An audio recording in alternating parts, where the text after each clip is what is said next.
Hai guys, selamat datang di channel Animanga Studio.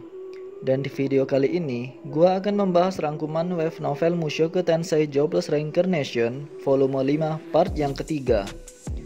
Di video sebelumnya, kita disuguhkan dengan adegan perseteruan antara Paul dan Rudeus, hingga hancurnya hati Rudeus mengetahui insiden yang telah terjadi di wilayah Fedoa. Kali ini kita akan melihat Paul yang akan berusaha memperbaiki hubungan dengan anaknya.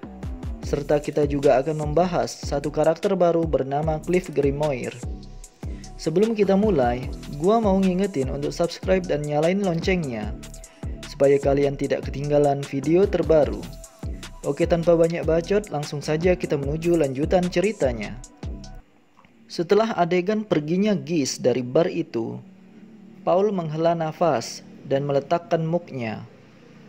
Paul merenungi kesalahan yang telah ia perbuat selama ini. Kemudian Paul kembali ke kamarnya.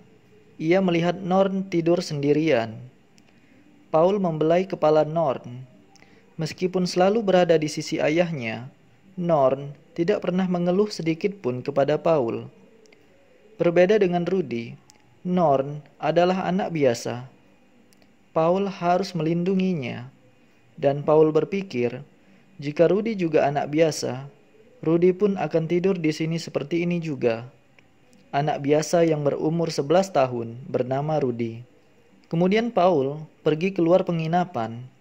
Ia menuangkan kendi air pada kepalanya. Air berkumpul di ember. Di dalamnya tercermin wajah seorang idiot. Ini adalah wajah ayah paling payah di dunia. Keesokan pagi, di suatu bar di sebelah penginapan Rudeus sedang menikmati sarapan yang nikmat di Milition bersama rekannya Ruiger dan Eris. Sementara itu, terdengar seorang pelayan berteriak, "Selamat datang," kepada orang yang baru masuk ke dalam bar. Seorang pria buluk berdiri di sana dengan wajah pucat. Pria itu perlahan mengamati bagian dalam bar. Kemudian, dia menemukan Rudeus. Rudeus mulai ingat perasaan kemarin. Rudeus secara spontan menghindari kontak mata dengan pria buluk itu. Ruiger dan Eris tampaknya bisa menduga siapa orang itu. Ruiger mengangkat alisnya, dan Eris berdiri sambil menendang kursi. Eris bertanya, "Siapa orang itu?" sambil menatap tajam ke arahnya. Dengan memasang pose menyilangkan lengan, membusungkan dada, dan mengangkat dagunya tinggi-tinggi. Pria itu kemudian bilang bahwa ia adalah ayahnya, Paul Grairat. Eris berteriak, "Sudah kuduga."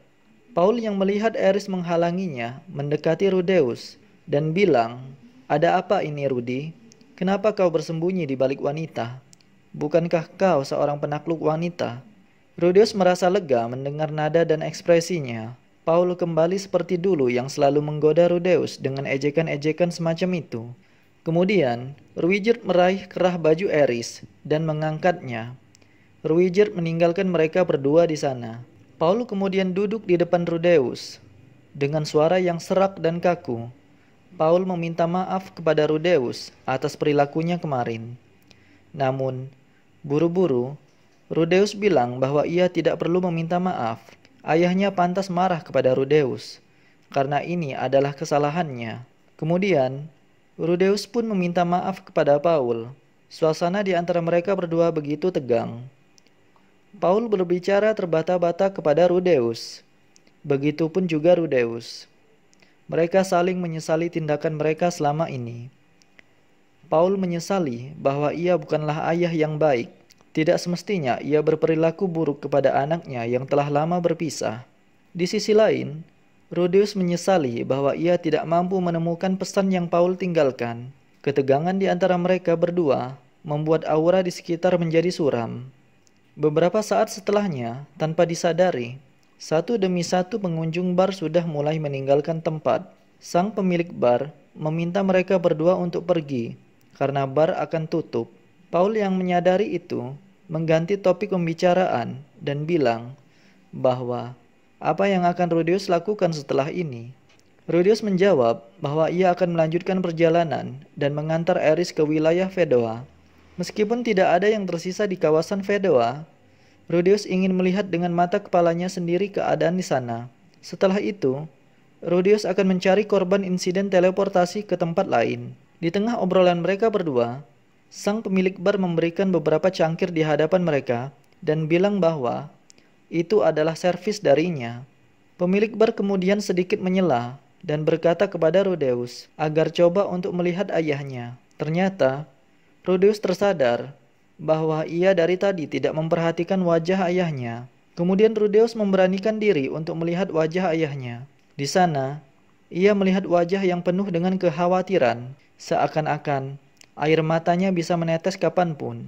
Rudeus kemudian bilang, "Mengapa memasang muka seperti itu?"